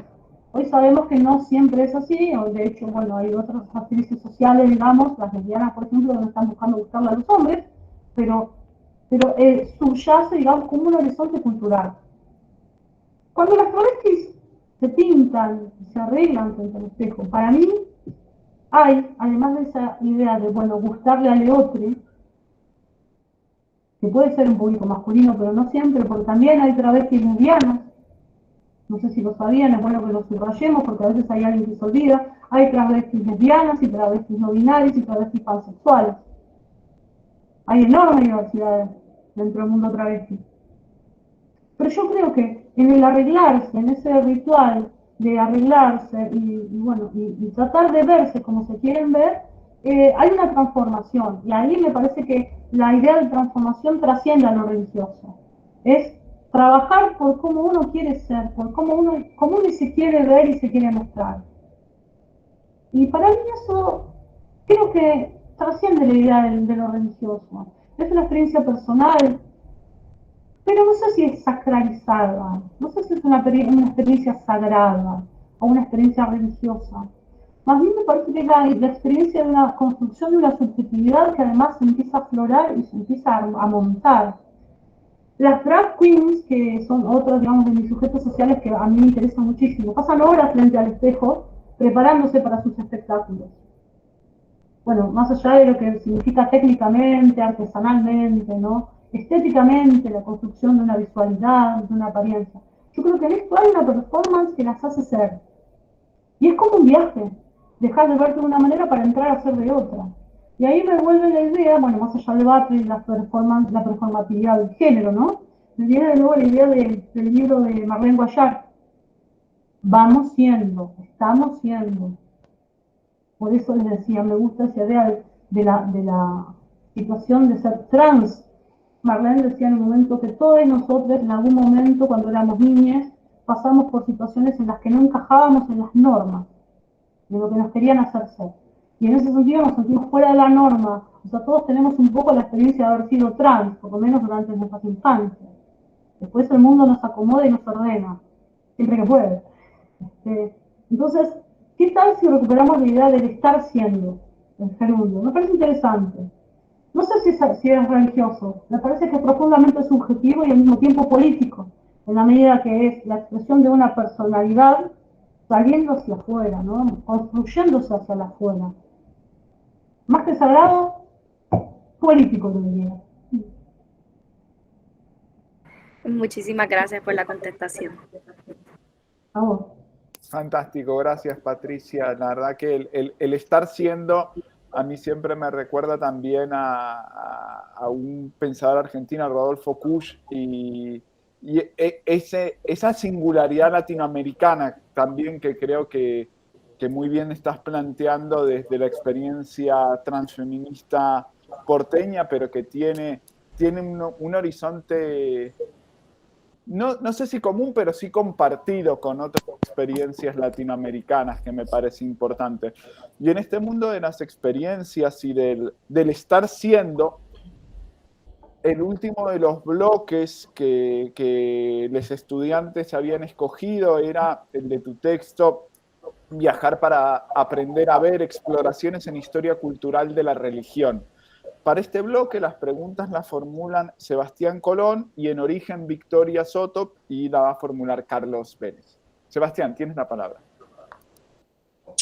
Hola, saludos a todos. Antes de yo presentar mi pregunta, el profesor Marcelo comentó pues, que yo soy estudiante de maestría en estudios culturales y humanísticos. Así que mi pregunta gira más en torno a los estudios culturales que la historia cultural.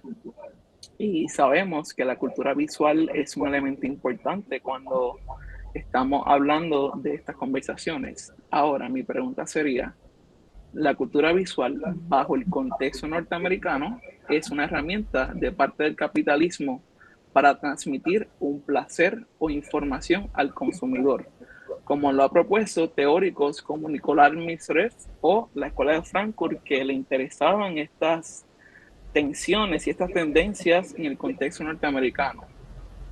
Ahora, ¿qué representaría la cultura visual para América Latina? ¿Acaso también caería en el paradigma norteamericano o se rompería? Quisiera saber su respuesta. Muchas gracias. A mí me parece que la cultura visual impregna, digamos, el desarrollo histórico de una larga data, porque pensar que la cultura visual es solamente un atributo del capitalismo me parece que es restringir enormemente el potencial que han tenido fuentes que quizás antes no se enunciaban de esta manera, pero que tenían múltiples funcionalidades. O sea, uno puede encontrar programas iconográficos y uso de imágenes desde la antigüedad, por supuesto, desde la antigüedad. Yo personalmente estoy más cerca, más que de los estudios de la antigüedad, de mi experiencia de haber estudiado en Francia con los colegas medievalistas. Ellos, los colegas medievalistas, realmente a mí me mostraron cómo había un caudal enorme de imágenes en el proceso de bueno, de lo que era lo religioso, ¿no? Y he tenido oportunidad de leer algunos materiales donde se cuestionaba fuertemente que las imágenes eran para los iletrados, que era la Biblia de los idiotas o de los iletrados. Realmente las imágenes brindan un montón de posibilidades de comprensión, de ordenamiento del espacio, de formas de abordarlas, que tienen una lógica irreductible a los textos. Entonces, pensar que las imágenes solamente sirven para ilustrar a aquellos que no saben leer es realmente muy limitante y muy limitado. Pero esto ha sucedido, como ya ves, Sebastián, tiempos inmemoriales. O sea, programas visuales no es un invento del capitalismo. ¿Cómo romper con la hegemonía del uso de las imágenes? Bueno, está muy bien que nos lo cuestionemos y está muy bien que sigamos a visualizar, pero esto fue más allá de lo que es el mundo occidental. También en el mundo precolonial, digamos, también en el mundo americano, amarillo, había imágenes y había uso de imagen. Serge Busansky es uno de los historiadores que a mi gusto más ha trabajado con el tema de las imágenes, pensando los mestizajes, las civilizaciones, pero también pensando en las funciones de las imágenes. En ese sentido, me parece que no podríamos quedarnos solamente anclados frente a como una especie de paradigma norteamericano. Es mucho más que norteamericano, viene de antes. Viene mucho antes. No sabría ahora cómo lograr impugnar eso desde otra lógica visual, cómo crear una lógica visual diferente, porque a esta altura yo reconozco que nosotros estamos acá usando recursos totalmente híbridos que no son necesariamente latinoamericanos solamente. O sea, si instauramos aquí la cuestión de la decolonialidad para pensar los programas visuales, estaríamos realmente planteándonos un programa de investigación a largo plazo. Y yo en este momento no podría responder cómo. Porque estoy anclada en un sistema cultural del que todavía no puedo salir. No tengo una visualización de cómo salir. Lo que sí sé es que podríamos pensar cómo crear imágenes que no necesariamente respondan a la lógica capitalista. Pero chicos, si vamos a hacer eso, esmerémonos más. Hay muchas más cosas que cambiar, no solamente en los programas visuales. Si lo hacemos, lo hacemos.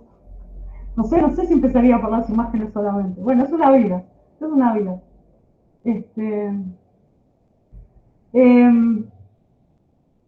Bueno, nada, les recomiendo entonces, si ustedes quieren leer por fuera de lo que es la historiografía americana, bueno, a los maestros medievalistas que yo conocí, que yo leí, bueno, obviamente a Jean-Claude Schmitt, que fue mi director de tesis, la verdad que yo a él estoy muy agradecido por haberme abierto la cabeza a pensar las imágenes. Y tiene un artículo muy lindo, que es una especie de librito, tiene un libro publicado en francés y otra parte en alemán. Es chiquitito, pero como artículo también está circulando en español. Y donde él habla de cómo analizar las imágenes. Ahí cuenta un poco su método para analizar las imágenes, Jean-Claude Schmitt. El historiador y las imágenes se llama el texto. Van a bajar un PDF si ustedes quieren. Y ahí cuenta un poco cómo tiene que ser esa relación primera de un historiador y queriendo abordar las imágenes.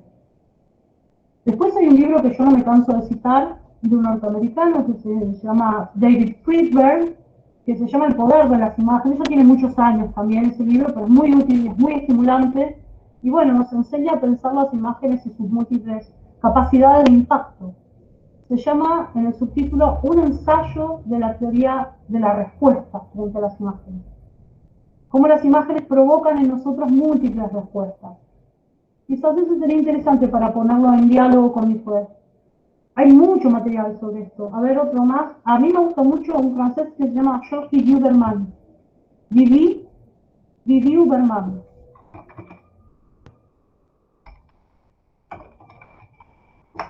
Georges Huberman tiene muchos libros. Hay uno particularmente que me gusta que se llama Ante el tiempo. Ante el tiempo. Ya tiene sus años. Bastante. Y donde él plantea el anacronismo de las imágenes. La mayoría de ustedes son historiadores, ¿verdad?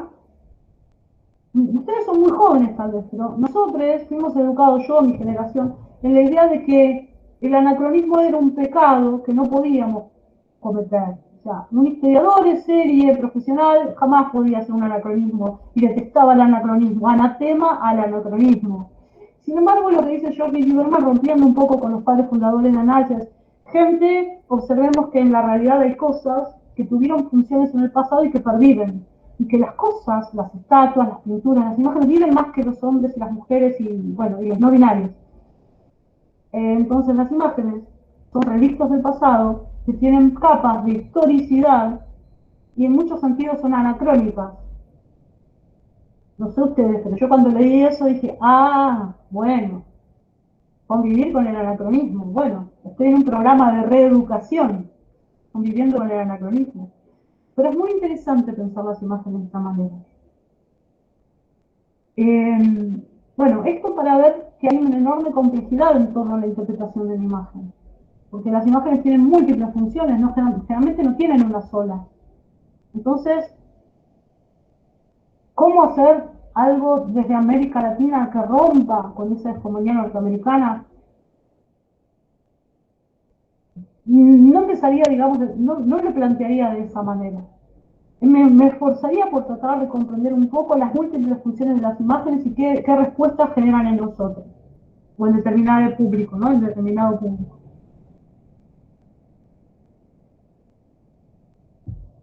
Si me permitís, Patricia, también incluiría, vos lo citaste antes, pero a Gastón Burucúa, obviamente, para trabajar desde otros lugares, y me parece, es un historiador argentino. Quienes están conmigo en Historia Cultural, Camila y Ariana, lo tienen que leer, obviamente. Pero... Va a ser un placer, van a ver. Sí, pero digo, me parece que justamente eso, y vos hablabas, creo que muy bien, perdón Carlos, me he adelantado tu pregunta, pero hablabas muy bien en tu primera respuesta, Patricia, y me parece que eso es un poco esa idea de, el problema del anacronismo no implica no mirar también si existía o no una categoría, vos hablabas de género en ese caso, pero también implica que las propias palabras, y vos después hablabas con la pregunta de Camila y la idea de trama, no siempre significan lo mismo, no siempre tienen la misma carga conceptual. Y eso pasa con las imágenes y a veces con los edificios, con las ciudades, con los mapas, con toda esa producción. Claro. Y bueno, eso es un poco ese lugar de los historiadores de comprender cómo se van haciendo prácticas y significaciones y representaciones de esas significaciones, y a veces lo que tenemos que destrabar, hilvanar, es justamente eso. Y bueno, ese es en lo que nos va un poquito, lo que nos gusta. Total. Gracias por recordar a José Emilio Burucúa, lo conocemos como Gastón Burucúa, que es un gran maestro. La verdad que Gastón, para mí Gastón articuló el ingreso, fue uno de los que articuló el ingreso de la historia cultural a la Argentina. Esto la verdad que no lo hemos mencionado, no hablamos de historia cultural y historiografía argentina, pero para mí Gastón fue uno de los que abrió la puerta para la noción de representación aquí, para que arribara esa noción tan importante que a mí, por ejemplo, chicos, es un grupo de autoayuda, me cambió la vida realmente conocer los textos sobre la representación, porque fue como un giro muy importante en la historiografía argentina. Los que veníamos tratando de romper con esa cosa mecanicista de historia social, económica y demográfica, de repente vienen los franceses, de la mano de Gastón Burucúa, entre otros, a dar cursos sobre la representación y empiezan a hablarnos de prácticas y de reapropiación y otras cosas, empieza a meter a la Argentina dentro de lo que es el panorama del giro cultural. Realmente, y en eso Gastón siempre fue una persona súper sensible a las novedades. De hecho, yo considero que porque Gastón de formación es historiador, no es historiador del arte, sin embargo Gastón es la bisagra hacia incorporar el contacto con los historiadores del arte. Gastón Burucúa, realmente gracias Marcelo por traerlo, porque sí, ha sido, digamos, un punto muy importante en la historiografía. También en información, la verdad. Sí, no, de nada, me parecía solamente que lo teníamos que traer. Vos lo trajiste antes, pero en este punto... Carlos, perdón. No se preocupen, muy interesante, realmente muy interesante. La pregunta que voy a hacer ahora la había preparado Victoria Soto, pero al no poder estar con nosotros, pues yo se la presento. Y dice, a través de su biografía titulada Viajar para aprender a ver, exploraciones en historia cultural de la religión, podemos observar las transformaciones de la historia cultural en el estudio de la religión, visibles en su obra historiográfica. La pregunta es, ¿qué otros cambios cree que se avecinan a la historia cultural o nueva historia cultural? Y usando su metáfora, ¿podemos prever los nuevos rumbos donde navegarán los historiadores? ¡Qué difícil! Mira, prever no sé, promover sí. Prever no me da, pero promover sí. Promover algunas cosas que creo que podrían ser una buena continuación, como un buen paso a seguir después de donde hemos avanzado. Me da para pensar un poco más, bueno, llegamos hasta acá, bueno, a ver hacia dónde más podemos ir. A riesgo de ser muy aventurere y osade, Carlos, te diría que creo que los estudios de género van a seguir, van a ser muy potentes. Me parece que, y acá, realmente por lo que estoy atravesando en mi experiencia personal, me parece que el transfeminismo va a instaurar una nueva agenda, una nueva forma de hacer historia. Así que ahí apuesto, no es que diga que estamos en la vanguardia de esto, pero me parece que estamos viendo una nueva, una transformación en la forma de pensar de sujetos, de sujetes y pensar el campo. No hablamos nada de estas cuestiones sartonianas, si ustedes quieren, no sé, de burrianas, de cómo es nuestro campo intelectual, nuestro campo profesional. Tenemos un montón de cosas para pensar y charlar, pero realmente creo que esto está trastocando un poco las estructuras anquilosadas de cómo hacer historia también. Así que por un lado creo que viene ese aporte, por el otro lado creo que va a haber una renovación del archivo, una ampliación del archivo. Hoy nos enfocamos un montón sobre cómo juegan las imágenes. Bueno, pues yo les traigo esta preocupación. Bueno, Sebastián también estaba ya metido en esta preocupación, ¿verdad? Bueno, cómo usar las imágenes como insumo para los historiadores. Yo creo que la que se viene también es cómo usar el sonido y otras cuestiones como documentos para nosotros. Quienes no sabemos música nos sentimos sordos frente a la posibilidad de escuchar a una fuente.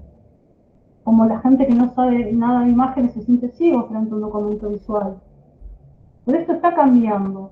Y yo creo que hay como una vuelta a la escucha. Ahora tengo que ir a conversar acá con alguien que sabe mucho del tema de los estudios sonoros, pero de otras áreas, ¿no?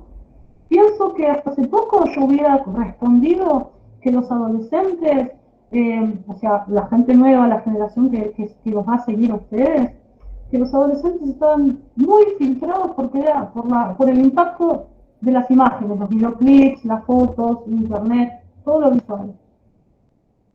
Sin embargo, hoy por hoy me atrevería a decir que los adolescentes o los preadolescentes están volviendo a la escucha desde otro lugar. No tanto a la lectura, pero sí a la escucha.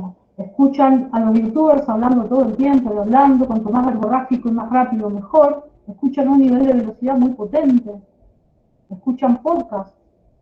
Creo que los adolescentes están volviendo a la escucha y esto va a tener una consecuencia de acá a un tiempo. Así que sospecho e intuyo, ¿puedo usar una palabra de la jerga porteña? Bolaseo. O sea, tiro una especie de bola así que ruede y que, bueno, vamos a ver, que va a haber una incorporación de lo sonoro al archivo de los historiadores. Y no desde lo sonoro, desde lo musical, sino desde otras formas de abordarlo como documento, más allá de lo musical, creo. Muchísimas gracias, Patricia. Sí, el tema de lo sonoro me parece central, e incluso colegas franceses están ahora haciendo esta reconstrucción de paisajes sonoros para épocas en las que no había, probablemente también por esa demanda de que no sabemos o que queremos saber ese mundo. Así que me parece uno de los puntos que más nos tenemos que ir enfocando. Yo hablo de por ahí una experiencia muy cerrada, que bueno, estoy en pareja con una antropóloga que es flautista y hace estudios sonoros, entonces para mí ahora es como, mirá por dónde va. Se llama Victoria Poltri, también trabaja aquí con la cuestión de los estudios sonoros y demás. Yo creo que los historiadores tendríamos que avanzar sobre esas fronteras como hicimos en otras ocasiones. Sí, totalmente. Y una historia de la sensibilidad que ya se inició, ¿no es cierto? Que ya tiene décadas, porque se había iniciado, era una de las propuestas de alguna de las generaciones de Anal. Sin embargo, yo creo que pensar la sensibilidad y lo sensorial desde otro lugar, con nuestro bagaje de historia cultural, también podría ser una línea. Pero eso es más el promover que el prever. Eso es más el promover que el prever, Carlos. Es una expresión de deseo. Una historia de la sensibilidad desde la historia cultural. Fantástico. Muchísimas gracias, Patricia. Muchísimas gracias a la doctora Fogelman. Voy a abrir muy brevemente para alguna pregunta más, algún comentario, alguna inquietud de quienes nos están acompañando hasta el final, tanto María como Windy o quienes han formulado las preguntas.